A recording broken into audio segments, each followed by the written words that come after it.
The evolving monsters. The dire wolves made no move. This is bad. Are they all planning on charging me at once with a death before subjugation mindset?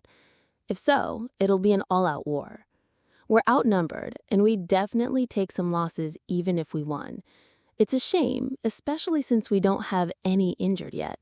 I don't think we'd lose, but I'd rather avoid a fight if possible. The silence was a stark contrast to the noisy battle just moments ago. All the direwolves' gazes were fixed on me. I began to walk slowly, right through their stares. I didn't know how they'd react, but I needed to make them more strongly recognize their boss's death. I reached the direwolf boss's corpse, and no one tried to stop me.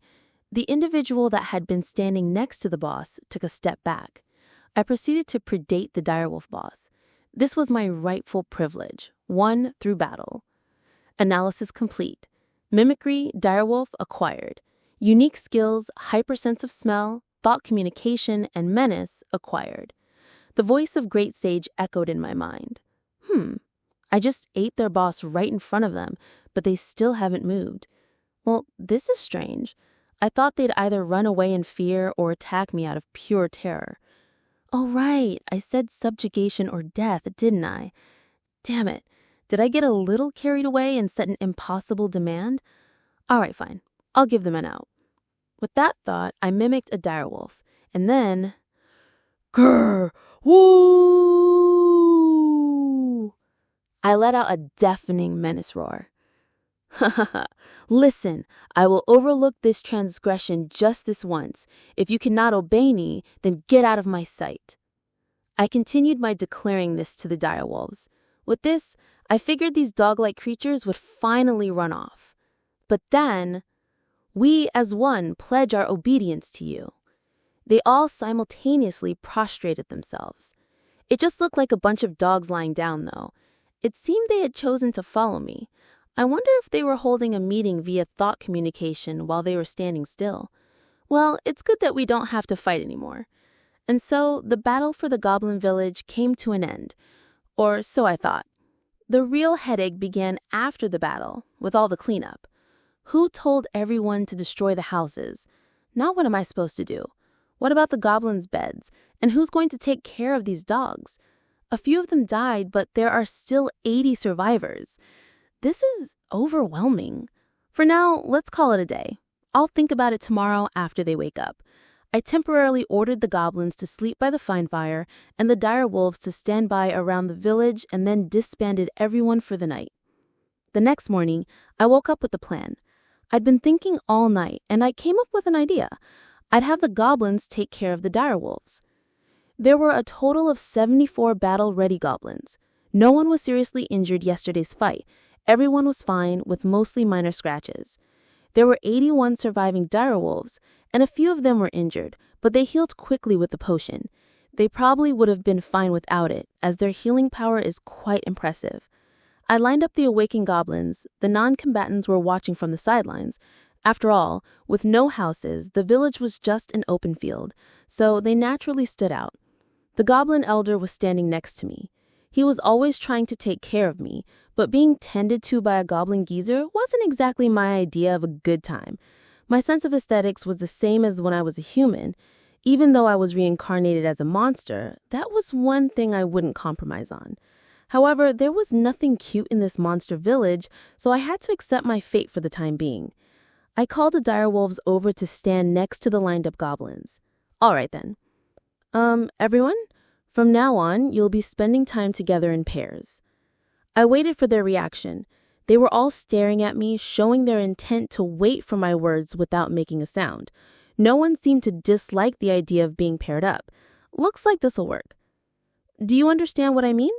For now, form yourselves into groups of 2. The moment I said that, the goblins and direwolves sitting next to each other exchanged glances, and then they paired up as if they were saying, Guga, nice to meet you. Gal, yeah, you too. The phrase, yesterday's enemy is today's friend, may not be a perfect fit, but they seem to have understood the general idea. It was at that point that a thought occurred to me. Do these guys have names? It was inconvenient not to have them. As I watched the goblins and direwolves pairing up, I asked the goblin elder, Elder, it's inconvenient to call you guys. I think I'll give you names. Is that all right? The moment I said that, a ripple of excitement went through the group and all eyes are on me.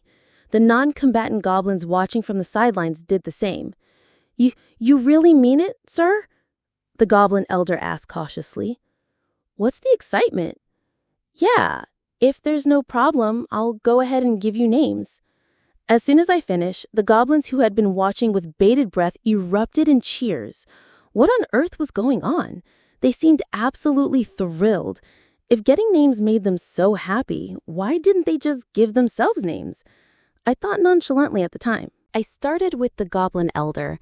I asked for the name his son had given him. It was Riguru. I named the goblin elder Rigurdo. I didn't put any special meaning into the name, it just sounded good. When I jokingly told him to name his son Riguru and add Do to his own name, he took me completely seriously. To be granted permission to pass this name on to my son, I am overcome with tears of joy, he said, celebrating in an exaggerated manner. I felt a little guilty since I'd only made it up on the spot, but I decided to just let it go. So the goblin leader's name was now Riguru. I thought it would be too much of a hassle to add the second or something, so Riguru it was.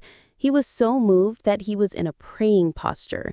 He and his son were so similar and dramatic. I continued to give names to the other goblins in the same manner. Since I was at it, I also named the non-combatants who were watching, confirming family names where they existed. I even gave names to the bachelors and orphans. I wondered if these names would be passed down for generations. If the elder had a grandson, would he be Rigurdodo? And if there was a great-grandson, would the great-grandson be Riguru and the elder Rigurdododo? It was all so arbitrary that it seemed ridiculous, but I decided to just go with it. As I was giving out names, the goblin elder, now Rigurdo, asked me, Lord Rimuru, I am so grateful, but are you sure about this? Sure about what? Well, I know Lord Rimuru's magicules are immense, but is it really all right to grant names to so many at once? What's he talking about? What's the big deal about giving names? Huh? Yeah, it's fine. I said that and went back to naming everyone. Rigardo looked like he wanted to say something, but I wasn't really paying attention. After I finished naming the goblins, it was the direwolf's turn. The new direwolf leader was the son of the previous boss. He had a strong build like his father and already possessed a certain dignity. I stared into his blood-red eyes and thought of a name. I've got it. Storm Fang, or Ranga. I decided on the name without any real thought. My family name was Storm, so I'd name his Fang Storm Fang. I figured it was okay to be casual about naming. I don't really have a knack for it anyway. At that very moment, I felt a massive amount of magicules being drained from my body. An intense feeling of exhaustion wash over me. What was this? It was a level of fatigue I hadn't felt since being reborn in this body. Notification. The amount of magicules in your body has dropped below a certain threshold, shifting to low activity state. Full recovery is estimated to take 3 days. I was still conscious since I don't need sleep, and I could hear Great Sage's voice. The realization slowly dawned on me. I'd used up too many magicules. It was like running out of MP. But what did I do to use so many? Did all my magicule used from before just hit me all at once? That didn't feel right. I couldn't move my body. A low activity state felt like a sort of hibernation. I wasn't asleep, but Rigurdo was panicking and trying to take care of me. Of course, there was nothing he could do besides sit me down in the place of honor by the bonfire. I was conscious, but I couldn't do anything. I began to analyze the situation. I ran out of magicules while I was naming everyone. Could giving names to monsters consume magicules? Now that I thought about it, I felt a huge amount of magicules leave me the moment I named the direwolf leader. I hypothesized that giving names to monsters consume magicules. It took me 2 days to come to this conclusion. That's when I finally understood why Rigurdo was so worried. Wait a minute. Could this have been common knowledge among monsters? You could have told me. I wanted to shout, but I had ignored him in the first place. Complaining now would just be lashing out. If I could move my body, I'm sure I would have complained. Lashing out, I don't care. At first, the goblins were worried when I stopped moving, but before I knew it, they were in a fierce competition to be the one to wipe my body down. What in the world were they doing? Seriously, I don't want this kind of harem. I was being treated like some kind of good luck charm that you get a blessing from by touching. And then 3 days passed. Complete recovery. After my magicules were depleted, I felt like my overall magical power and total magicule count had increased. I'd come to understand that magical power was the ability to manipulate magicules, and magicules were the energy used. It was like I got stronger after being on the verge of death. I briefly thought about testing that theory, but decided against it. I didn't see the need to, and it wouldn't be a joke if I died while trying to die. After all, I'm the type of guy who always goes too far. It's my loss if I let my guard down. Now then, the goblins who were working noticed I was up and gathered around. The direwolves who are outside came in. That's fine, but what's this? Hey everyone, did you get bigger? That's right. The goblins who were about 150 centimeters tall now looked like they were 180 centimeters tall. Wait, are you really goblins? The direwolves' burnt brown fur had changed to a sleek, glossy black. Their bodies had also grown to nearly 3 meters. I was pretty sure they were only about 2 meters before. The one walking silently in front of them had an uncanny aura and dignity, and he was nearly 5 meters tall. It was a little scary. On top of that, he spoke to me in fluent human speech. "My lord, I offer my sincerest congratulations on your recovery." Could this guy be Ranga? What in the world happened over these past 3 days? While I was still bewildered, the monsters began to roar in celebration.